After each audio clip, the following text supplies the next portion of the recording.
Hello, this is Mia with the Rainbow Cauldron, and this is your weekly general reading for April 13th through the 19th. And okay, so the first card that I put down will be from the Gita Deck, and that is this deck here, the Gita Deck, and it will represent the just something, it'll be a verse from the Bhagavad Gita, and will be something to really think about this week, maybe something that's relevant to what's going on. Sometimes it's a bit more of a religious nature, as this is from the Bhagavad Gita. And when that's the case, I'll try to read it in both the in a religious context, if you subscribe to Hinduism, and I'll also try to interpret it in a less religious context if Hinduism does not speak to you.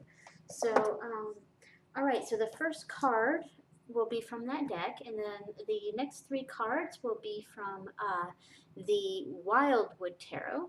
So, and it'll represent the general flow throughout the week, and sometimes we'll experience a jump between the energies of the cards, and sometimes it'll go exactly in order. So it's just a general flow, the general energies for this week. Okay, so the first card is Higher Realms, and this is chapter 8, verse 16 of the Bhagavad Gita, and it reads, "From the highest sphere in the material world down to the lowest, all are places of misery where birth and death take place. But whoever joins me in my abode is never born again, O son of Kunti." Okay, and so this obviously is talking about the Hindu belief of becoming one with Brahman. So obviously it's got more of a religious nature to it, but even reading this non-religiously, I still feel like this is really talking about a spiritual connection, and really connecting to your view of the divine or spirituality. I'm trying to lighten this up a little bit so you can see the colors here. They're all dancing there. So it's really I really find this to be a spiritual card, and really talking about a need for spirituality this week, and really connecting with your higher power and your sense of spirit.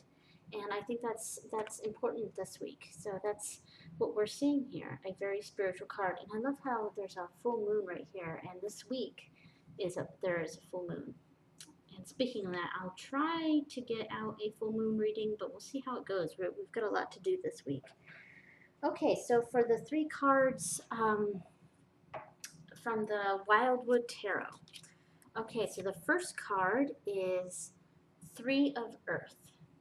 And as you've seen in my previous videos, I did cut off the edges of this deck because each one had a white border, and at the bottom it had the name of the card plus a key word, and that just really bugged me. And sometimes those key words didn't resonate with the card for me, so I chopped off all the edges of this deck, and I also renamed them. I wrote the name of the cards under here.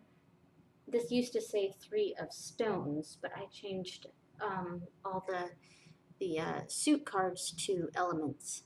So earth for stones, or pentacles, and things like that. So all right, so Three of Earth.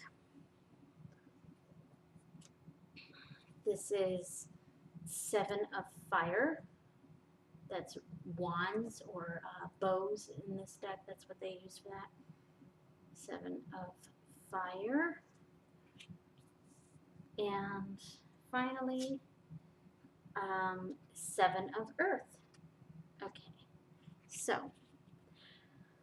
Okay, so with the Three of Earth, we are, this card to me has a lot to do with connecting with the world around us. And in order to find inspiration for current or upcoming projects, the woman here is, she's not only touching the earth, the stones here, but she's also becoming the earth with her legs and feet turning into roots, and her hair is all leafy.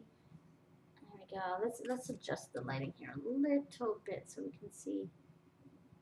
Oh, so she's really like in touch with the earth, and that really makes me think of this Gita card, just really connecting with the world around us, connecting spiritually, connecting with the earth. The stones here, they represent stability, and they're in the shape of a doorway, uh, um, and um, and I can't think of the word for what this is called. The two stones with one stone across. Try something. It's the word is escaping me, but and her path here is her path to stable and creative ventures is very much about instinct and connecting with the natural world around her.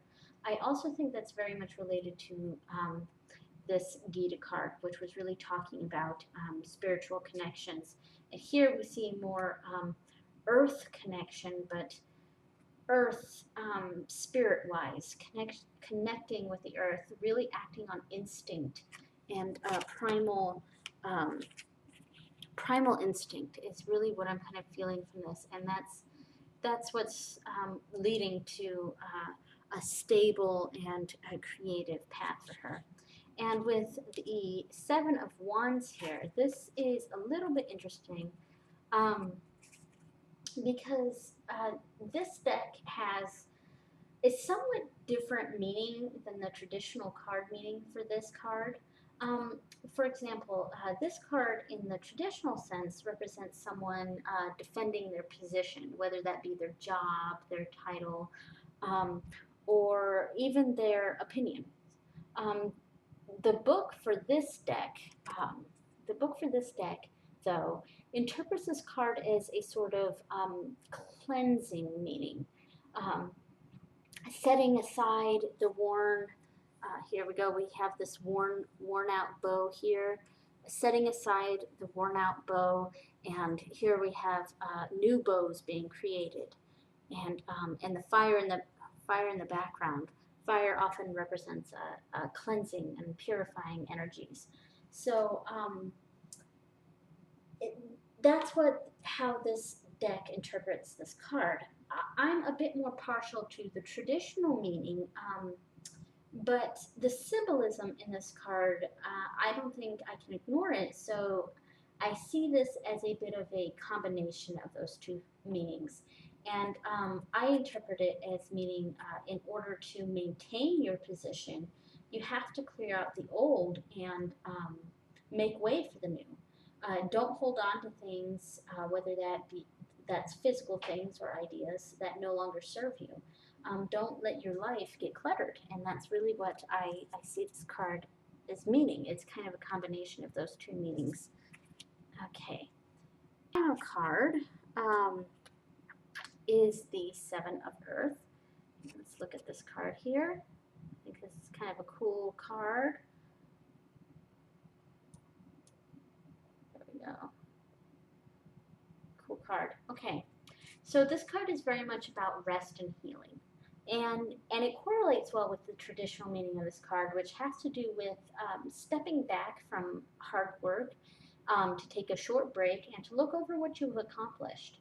Here, however, while this card has a similar meaning, resting after hard work, and presumably he's been in some sort of battle or hunting or something like that, something very physical. Um, it's more focused on healing, particularly a sort of spiritual healing, because we have here this God being, this God or a spirit being. It's like a green man, green woman, something like that. Um, and here he is trusting this person, this God or spirit being, to take care of him. And this is really reminding us that we sometimes need help to heal, and that we can't do everything and must trust in others or our higher power, spirituality, to take over and to allow us to rest. And that's really what I'm seeing here. So this reading comes off as a very spiritual reading, um, connecting with the world around us. We see that here with the Gita card is really talking about connecting with our higher power, connecting with spirit realms, things like that. A very spiritual card, along with this card, which we're really talking about connecting with the world around us, the universe, and our spirituality. Um, Clearing out, making way for new things, and getting rid of things that don't serve us anymore, and that'll help us maintain our position instead of having us fall. And then finally, with this card, it's really, this is also a very spiritual card, but even the non-spiritual meaning is allowing ourselves to rest. A very resting sort of week.